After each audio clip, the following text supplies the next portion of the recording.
Mesdames, Mesdemoiselles et Messieurs, vous êtes nombreux à nous suivre sur la télévision en sur 24. Bienvenue au compte de ces journaux. Poursuivant sa tournée à l'intérieur du pays, le président de transition, président de la République, chef de l'État, général Mohamed Idriss Déby Itno, était à Béché, chef-lieu de la province du Ouaddaï. Les populations du Ouaddaï se sont mobilisées pour lui réserver un accueil chaleureux. Plus de détails avec notre envoyé spécial du Riz, Abdoulaye Diddo. Le jour tant attendu est enfin arrivé à Béché, la ville du nord-est du Tchad. C'est animé pour accueillir le chef de l'État qui a honoré la ville de sa présence. Les habitants de la région ont mis les bouchées doubles pour montrer leur joie en brandissant des youyous et en organisant des danses traditionnelles pour saluer la venue du président général Mohamed Idriss Déby Itno. Les membres du parti MPS, les associations de la société civile, les sultans et les membres religieux étaient tous présents pour saluer le président de la transition, général Mohamed Idriss Déby Itno, et lui offrir un accueil chaleureux. L'arrivée du chef de l'État à Abéché a été largement saluée par les habitants qui ont remercié le président de la transition pour l'honneur qu'il a accordé à la ville en la visitant. Les habitants ont exprimé leur gratitude et leur joie en brandissant des drapeaux tchadiens et en chantant des hymnes nationaux.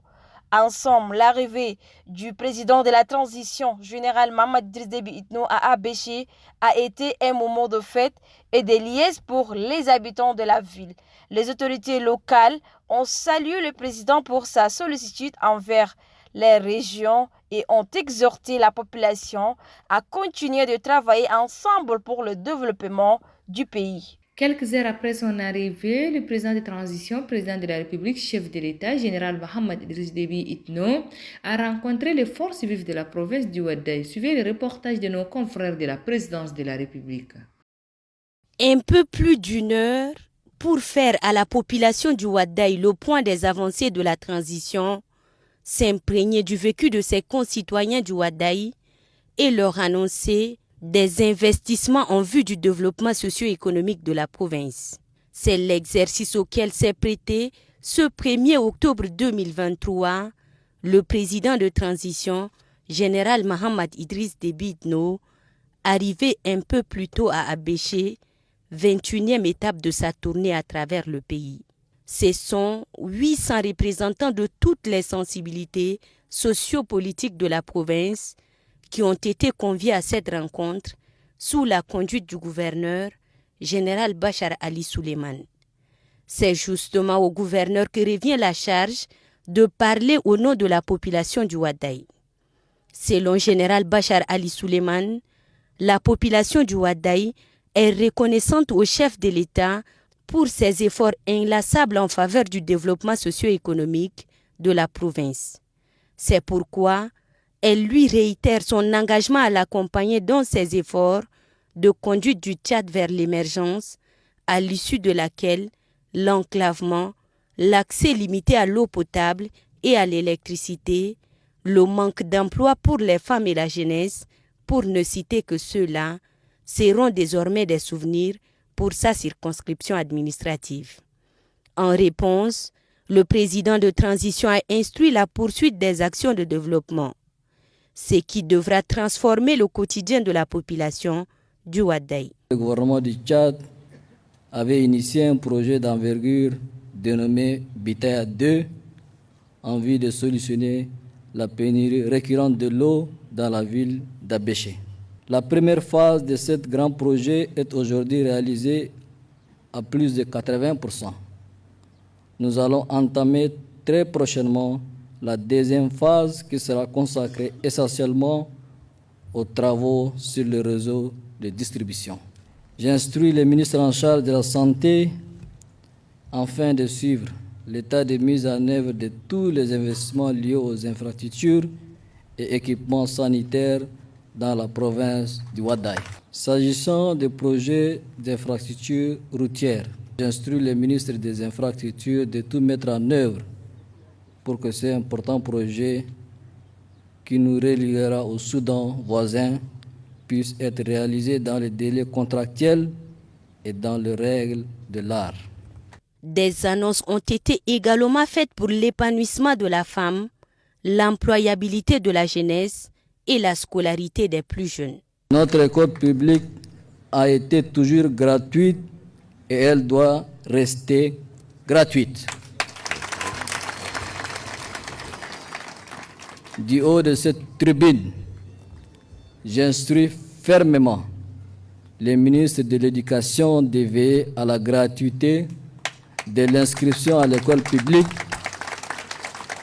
et maintenir cette gratuité pour permettre l'inscription de tous les enfants en âge d'aller à l'école. Les femmes ne sont pas oubliées, car le gouvernement va construire une maison de la femme à Abéché pour offrir aux femmes de cette province un cadre d'épanouissement. Et de même, les jeunes de la province bénéficieront d'un centre de jeunesse et de multimédia. Prônant une gouvernance inclusive où chaque citoyen doit se sentir chez lui et concerné par le développement du Tchad, le chef de l'État a aussi appelé ses concitoyens du Wadaï à la préservation de l'unité et la solidarité avec les réfugiés soudanais. Notre diversité est notre richesse. Notre compassion est notre force et notre unité est la clé de notre avenir radieux.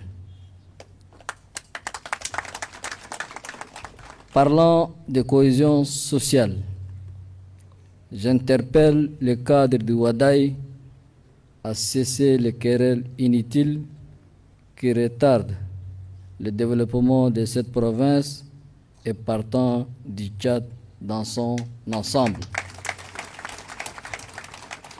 Je voudrais enfin saluer la paix retrouvée dans cette province et encourager toutes les parties à tout mettre en œuvre pour préserver cette paix sans laquelle il n'y aura aucun développement ni pour le Wadaï en particulier, ni pour le Tchad en général.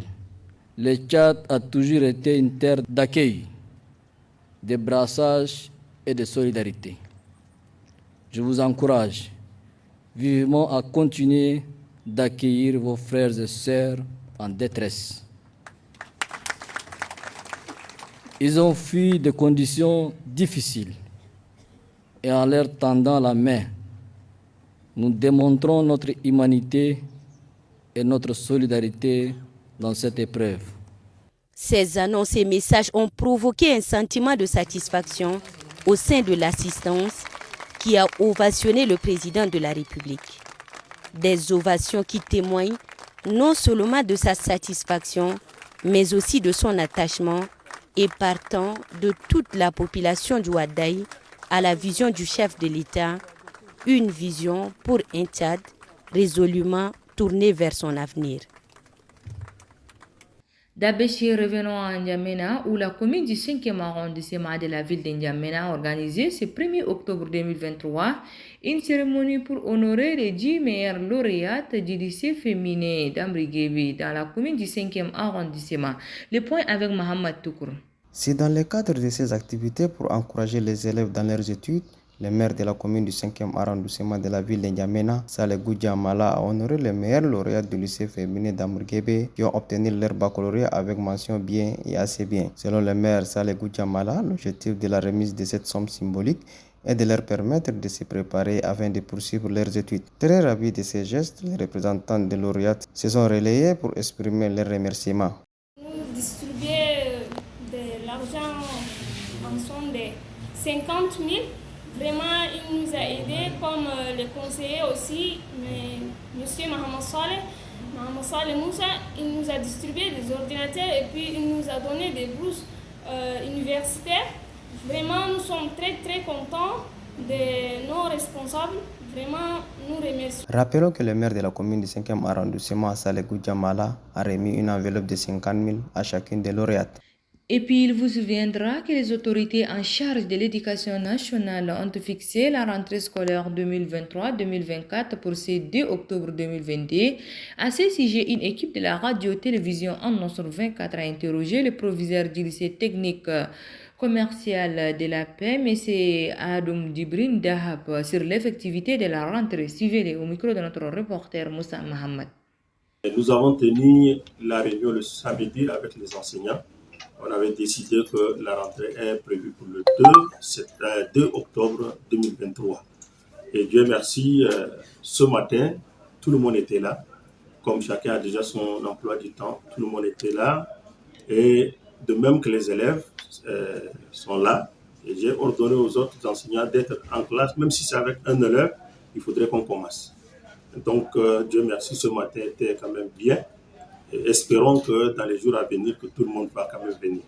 Bon, vous savez que je ne sais pas exactement, mais d'habitude, les écoles publiques tardent un peu.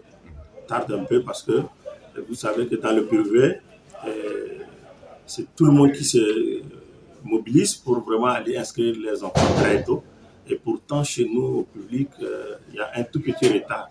Et ce retard, j'espère que d'habitude, le premier jour est difficile, mais je sais que dans l'avenir, ils vont quand même venir. Bon, vous savez que le taux d'inscription n'est pas tellement élevé parce que c'est un problème de volonté. C'est un problème de volonté. Comme l'a dit le ministre, l'État ne peut pas vite venir aux besoins des établissements. Donc c'est comme ça qu'il avait demandé à ce que les parents contribuent également pour les inscriptions de ces élèves, de leurs enfants autant pour moi. Et c'est comme ça que ça a été un peu divisé. L'enseignement général doit payer au moins 6 000. Et ce 6 000 ne sera pas aussi payé à la fois. Donc échelonné, tout en, je ne sais pas, avancer un 2 000, le second trimestre, bon, ils vont encore donner 2 000. Payer graduellement. Graduellement, c'est tout ce que je veux dire. Et c'est la fin de cette édition. Merci de l'avoir suivi. Au revoir et à la prochaine. Bonne suite de programme sur la télévision en sur 24. Merci.